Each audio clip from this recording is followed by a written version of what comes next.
Hello students, I am doctor Hina और आज हम कंटिन्यू करने वाले हैं कॉम्पटन इफेक्ट को।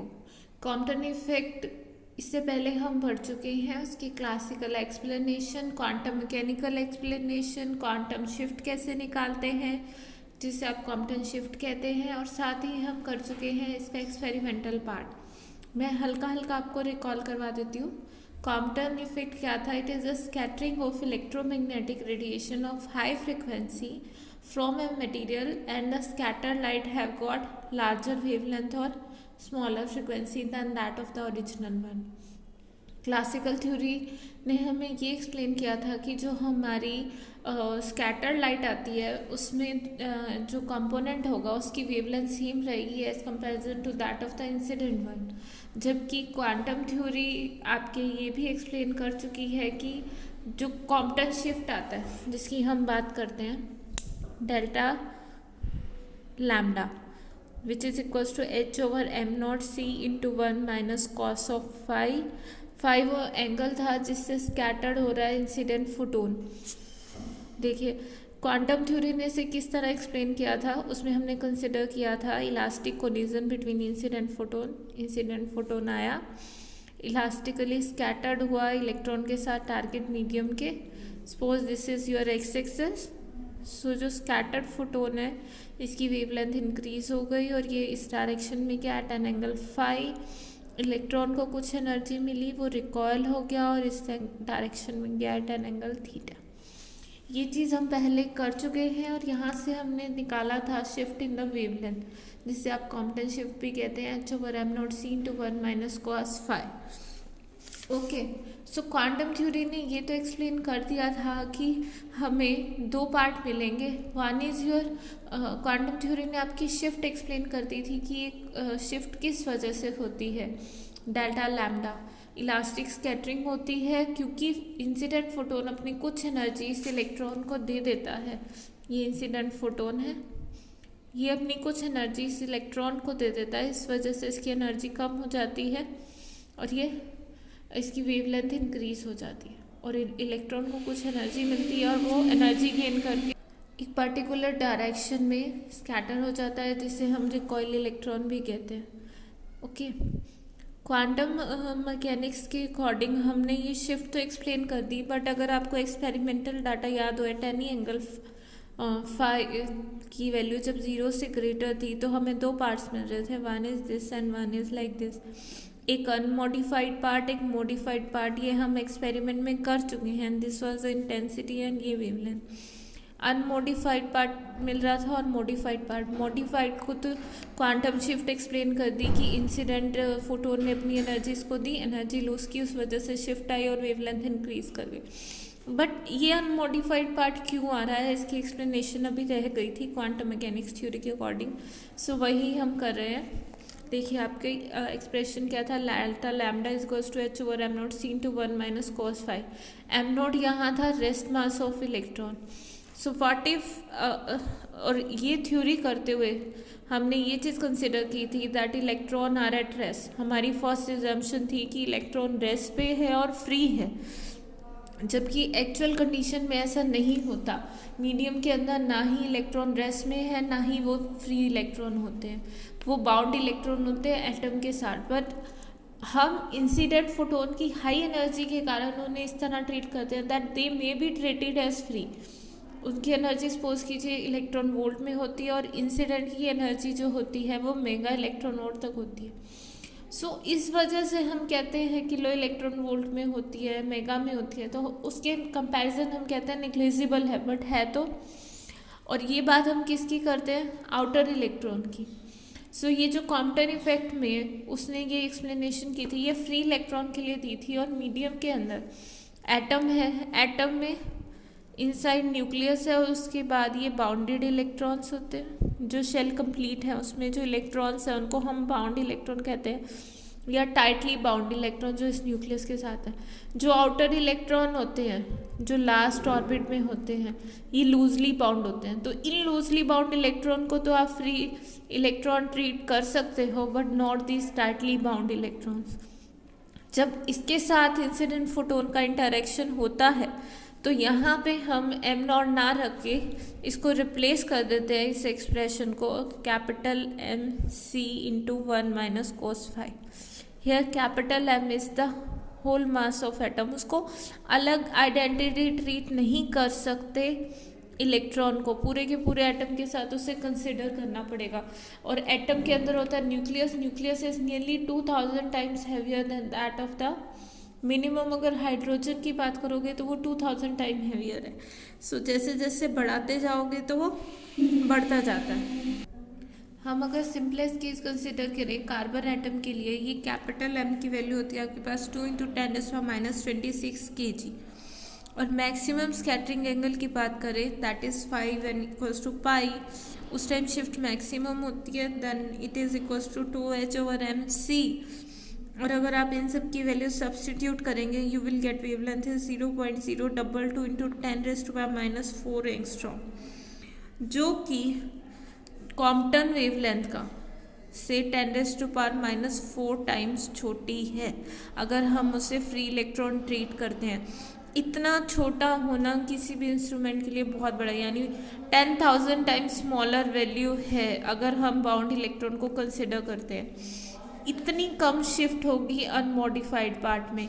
इतनी कम शिफ्ट होने का मतलब आप उसे डिटेक्ट ही नहीं करते, आपको नियरली सेम पार्ट मिलता है अनमॉडिफाइड पार्ट। सो अब जस्टिफिकेशन इस तरह से आ गई कि कॉम्पटन इफेक्ट को आप स्कैटरिंग की फॉर्म में एक्सप्लेन कर सकते हैं। इंसिडेंट फोटोन की और इलेक्ट्रॉन की इलास्टिक स्कैटरिंग होती है। मॉडिफाइड पार्ट कहाँ से आता है कि जब इंसिडेंट फोटोन स्ट्राइक कर रहा है आउटर इलेक्ट्रॉन के साथ, उनको आप फ्री ट्रीट कर सकते हो, उनका इंडिविजुअल मास ले सकते हो, तो वहाँ से मॉडिफाइड पार्ट आया। अनमॉडिफाइड पार्ट कहाँ से आया? जब इंसिडेंट फोटोन इंटरेक्ट करते हैं टाइटली बाउंड इलेक्ट्रॉन के साथ। One more thing about Compton effect, कई बार आपके पास 1 मार्क का या कंसेप्चुअल क्वेश्चन आ जाता है कि कॉम्पटन इफेक्ट इलेक्ट्रोमैग्नेटिक वेव के किस नेचर को सपोर्ट कर रहा है। So it justifies of its particle nature. Particle nature किस तरह कॉम्पटन इफेक्ट को आप तभी एक्सप्लेन कर पा रहे हो जब आप इलास्टिक स्कैटरिंग पढ़ रहे हो इंसिडेंट फोटोन की और इलेक्ट्रॉन की। इलास्टिक कोलिजन पार्टिकल्स के बीच में ही होता है, that why Compton effect is an evidence of particle nature of electromagnetic light. Electromagnetic light का ड्यूल नेचर होता है, उससे कई बार आप पार्टिकल ट्रीट करते हैं, कई बार आप वेव ट्रीट करते हैं। सो कॉम्पटन इफेक्ट उसका पार्टिकल नेचर एक्सप्लेन कर रहा है, ओके, उसको सपोर्ट करता है। सो नेक्स्ट थिंग जो इस कॉम्पटन इफेक्ट में रह गई है हमारी, this is Compton effect with visible. अब तक स्टार्टिंग में से हमने एक बात पढ़ी थी कि Compton effect of high frequency is required, high frequency is required. Compton effect मैंने स्टार्टिंग में बोला था आपको, एक्स रे और जो हम गामा रे पढ़ रहे हैं, गामा रे और एक्स रे दोनों कॉम्पटन इफेक्ट के थ्रू इंटरेक्ट करती है। सो द थिंग इज कि है तो ये इलेक्ट्रोमैग्नेटिक वेव की प्रॉपर्टी, और विजिबल लाइट और यूवी लाइट भी इलेक्ट्रोमैग्नेटिक वेव है। सो वो क्यों कॉम्पटन इफेक्ट नहीं बताती हैं, या कॉम्पटन इफेक्ट उनसे Compton effect can not be observed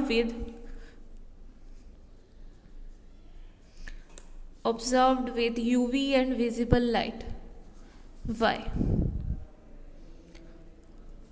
ये भी आपके पास 2 या 3 मार्क्स का क्वेश्चन आ सकता है। कंसेप्चुअल पार्ट ही है, नथिंग एल्स, कि कॉम्पटन इफेक्ट यूवी और विजिबल लाइट के थ्रू आप एक्सप्लेन क्यों नहीं कर सकते, क्यों हाई फ्रिक्वेंसी की लाइट नीडेड होती है कॉम्पटन इफेक्ट के लिए। द रीज़न बीइंग इज कि अगर आप विजिबल लाइट को कंसिडर करते हैं, विजिबल लाइट की रेंज क्या होती है 4000 to 8000 एंगस्ट्रॉम, इस रीजन में लाई करती है विजिबल लाइट। ओके, सो हम मीडियम इंटरमीडिएट वेवलेंथ ले लेते हैं, मीन्स दोनों का, दैट इज 6000 एंगस्ट्रॉम। इस केस में अगर एनर्जी निकालें, energy of visible light will be h into nu. Nu को आप लिख सकते हैं c/λ। अगर ये वैल्यू सब्सटीट्यूट करेंगे it is nearly equals to 2 electron volt. Okay, so energy carried by, और अगर हम एक्स रे की बात करें, एक्स रे की वेवलेंथ मिनिमम होती है 1 angstrom. So it is nearly, देखो 1 एंगस्ट्रॉम और ये 6000, so nearly 10⁻³ times smaller than this. और इनवर्सली प्रोपोर्शनल है तो उसकी एनर्जी अगर एक्सरे की बात करें तो इसकी जो एनर्जी है एक्सरे के केस में, क्योंकि ये 10,000 टाइम इससे स्मॉलर है, इनवर्सली प्रोपोर्शनल है, तो इससे 10⁻³ टाइम्स, वो 1000 में है ना और वो 1 है, सो इतने टाइम्स लार्जर होगी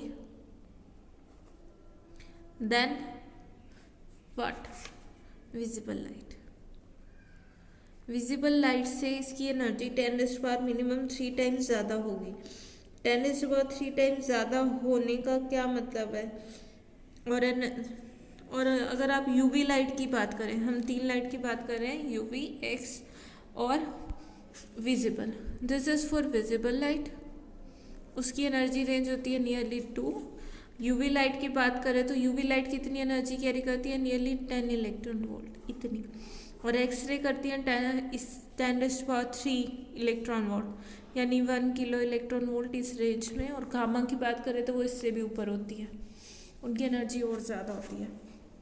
ओके, सो हमने ये देख लिया कि तीनों रेडिएशन के पास कितनी कितनी एनर्जी होती है। और अगर आप बाइंडिंग एनर्जी की बात करें, binding energy of electron, simplest atom आपके पास होता है hydrogen atom. So for the case of hydrogen atom, binding energy is of the order of, binding energy कितनी होती है हाइड्रोजन एटम के लिए? 13.6 इलेक्ट्रॉन वोल्ट। आई थिंक ये सब आपको याद होगा। सो इसका मतलब देखो, ये इलेक्ट्रॉन यूवी के कंपैरेबल है, विजिबल से इसकी वेवलेंथ एनर्जी बहुत कम है, विजिबल की एनर्जी कम है, इसको निकालने के लिए एनर्जी ज़्यादा चाहिए।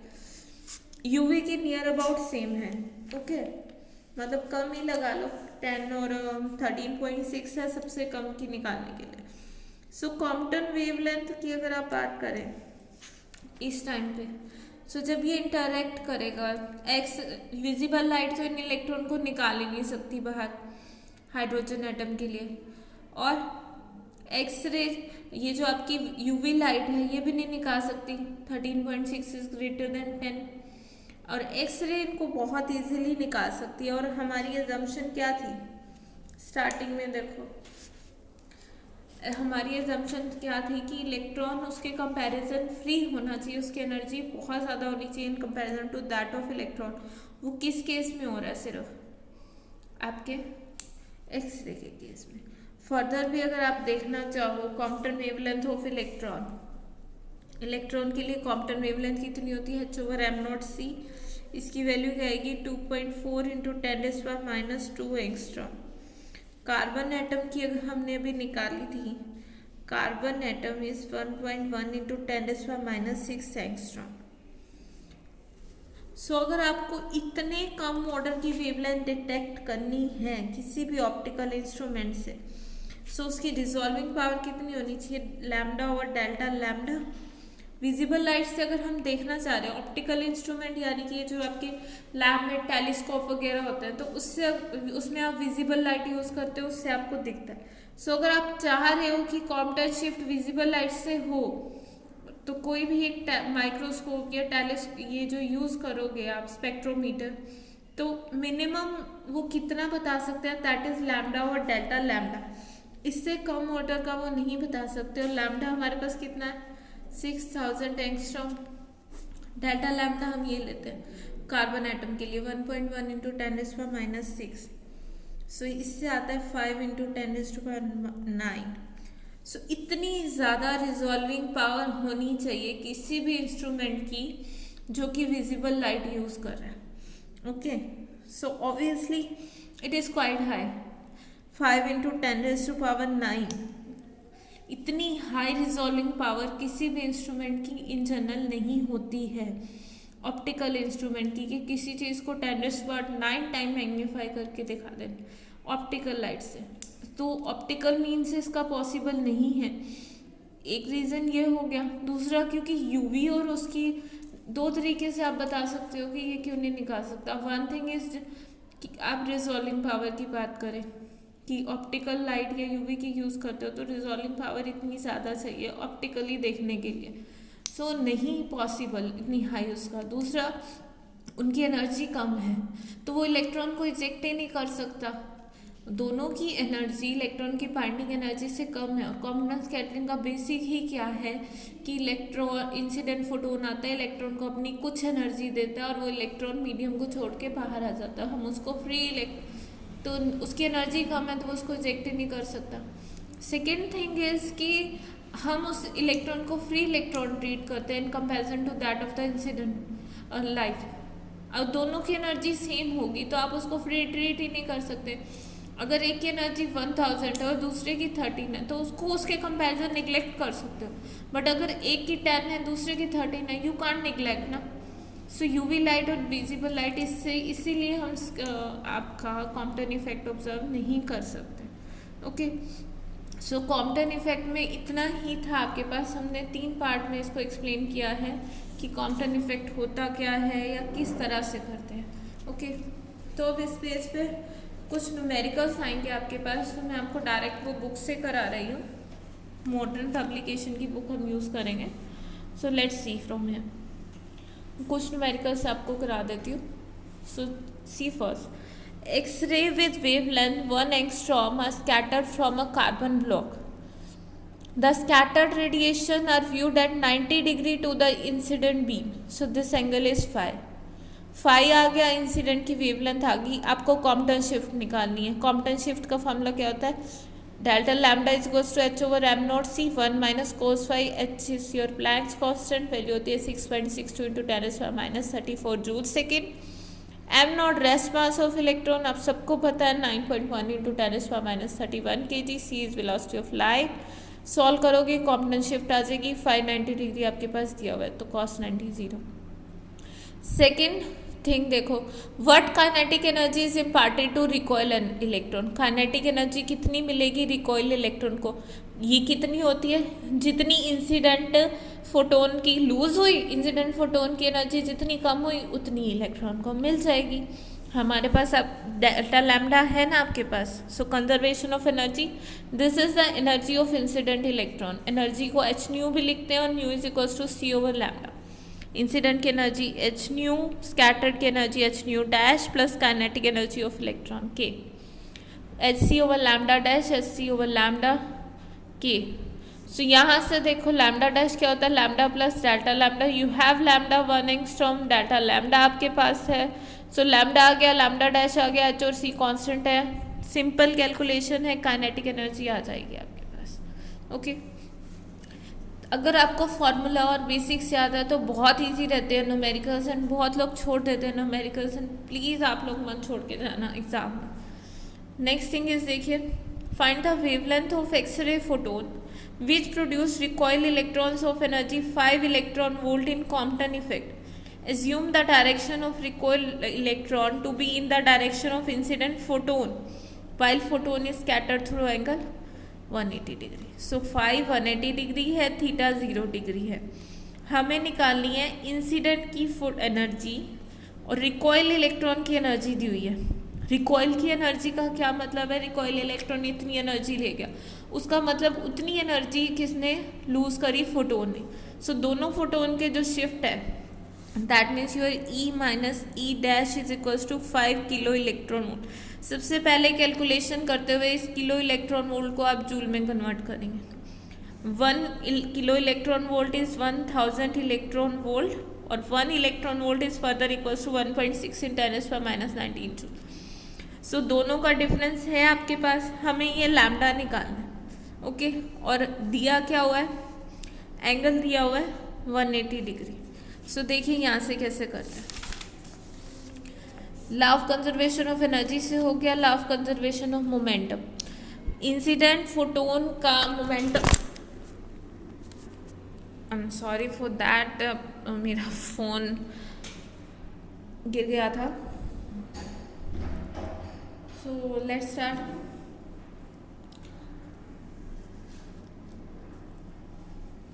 हम यहाँ कर रहे थे law of conservation of momentum in the direction of incident photon. So this is equals to H over lambda plus 0। Incident photon जो है वो एक्सरे डायरेक्शन में हम एज्यूम करते हैं। सो एक्सरे डायरेक्शन के अकॉर्डिंग ही निकालें। H over lambda cos 0 plus 0, electron तो रेस्ट में है, उसका मोमेंटम 0। स्कैटर्ड फोटोन किस एंगल पे निकला है 180 डिग्री, तो cos 180 degree and this is cos 0 mv. V is the velocity, m is the mass of electron, recoil electron, v is velocity of recoil electron, cos 0 same direction as that of incident one. So h over lambda is equals to h over lambda dash, इनकी value रखी हुई है this. So यहाँ से h over lambda, इसको आप इस term में लिख सकते हैं h over lambda plus h over lambda dash, इधर आ जाएगा mv. हमें एनर्जी दी हुई है और यह मोमेंटम है, मोमेंटम को आप एनर्जी की फॉर्म में ले आइए, half m v square into 2m joule में. हम इसकी एनर्जी ऑलरेडी निकाल चुके हैं, ये वैल्यू रख दिया. अब यहाँ देखो, इसको बेसिकली हम करना क्या चाह रहे हैं, हम निकालना चाहते हैं लैम्डा, बट हमें लैम्डा डैश भी नहीं पता, हमें एंगल पता था, तो हमने एनर्जी और मोमेंटम की कंजर्वेशन लॉज अप्लाई कर दिए. सी है, एनर्जी का लॉ अप्लाई किया, हमारे पास ये value I S over lambda. यहाँ से एक इक्वेशन हमारे पास मोमेंटम कंजर्वेशन लॉ से आई, इसको सी से मल्टीप्लाई करेंगे, दोनों की फॉर्म सेम आ जाएगी, और उससे दोनों को हम सिंपली ऐड करेंगे तो क्या होगा, हमारे पास आपके पास लैम्डा आ जाएगा, जो कि हमें रिक्वायर्ड था. ओके, सो आई होप ये चीज़ आपको क्लियर हो गई होगी. एक न्यूमेरिकल हम और करते हैं यहाँ पे. So photon of energy 1.02 MeV is scattered through 90 degree by a free electron. Calculate the energy of photon and energy after interaction. Incident photon की एनर्जी दी हुई है, स्कैटरिंग एंगल दिया हुआ है फ्री इलेक्ट्रॉन के साथ, that means phi is 90 degree. Incident photon की एनर्जी दी हुई है, energy E is equals to क्या होती है, एस सी ओवर लैम्डा. तो आपके पास आपको निकालना क्या है, energy of photon and electron after interaction, that means you have to calculate E dash and energy of electron. E दिया हुआ है, एंगल दिया हुआ है, एंगल दिया तो आप डेल्टा लैम्डा निकाल सकते हैं, h over m naught c 1 minus cos 5 delta lambda आ गया. डेल्टा लैम्डा आ गया तो डेल्टा न्यू आ गया. Incident photo change in energy इतना, so change in energy of photon आ गया. फोटोन की एनर्जी में कितना चेंज हुआ, h into delta nu is this. So energy of this will be the energy transfer to the electron. इतना transfer energy होगी, जितनी इंसिडेंट फोटोन की एनर्जी में चेंज आएगा उतनी एनर्जी ही आपका इलेक्ट्रॉन कैरी करेगा. और इंसिडेंट फोटोन की एनर्जी कितनी बचेगी, टोटल थी 1.02, इलेक्ट्रॉन ले गया 0.51, इतनी ही बची 0.51 electron volt. Okay,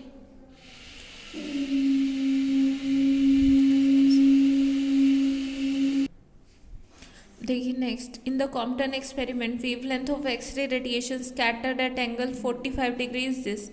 wavelength of incident निकालनी है, अब हमें लैम्डा निकालना है, हमें लैम्डा डैश दिया हुआ है, स्कैटर्ड रेडिएशन की वेवलेंथ. लैम्डा डैश आपके पास गिवन है, एंगल गिवन है, लैम्डा निकालना है, सिंपल फार्मूला डेल्टा लैम्डा का लगा दो, cos 5 दिया हुआ है. अब यहाँ देखो, scattered at an angle 45 degree यहाँ से. ओके, सिंपल फार्मूला है, लैम्डा डैश है, लैम्डा निकालना है, 5 दिया हुआ है, बाकी सब वैल्यूज आप रख के निकाल लोगे. Okay okay students, so that's it for today. बाकी न्यूमेरिकल्स आई होप आप कर लेंगे, सिंपल फार्मूला बेस्ड है. अगर आपको कहीं भी कोई प्रॉब्लम होती है किसी भी न्यूमेरिकल में तो आप कमेंट सेक्शन में जाके पूछ सकते हैं, और भी कुछ आर्टिकल से रिलेटेड है तो पूछ सकते हैं. आज के लिए इतना ही, और साथ ही ये कॉम्पटन इफेक्ट भी ख़त्म हुआ. नेक्स्ट टाइम हम पेयर प्रोडक्शन करेंगे.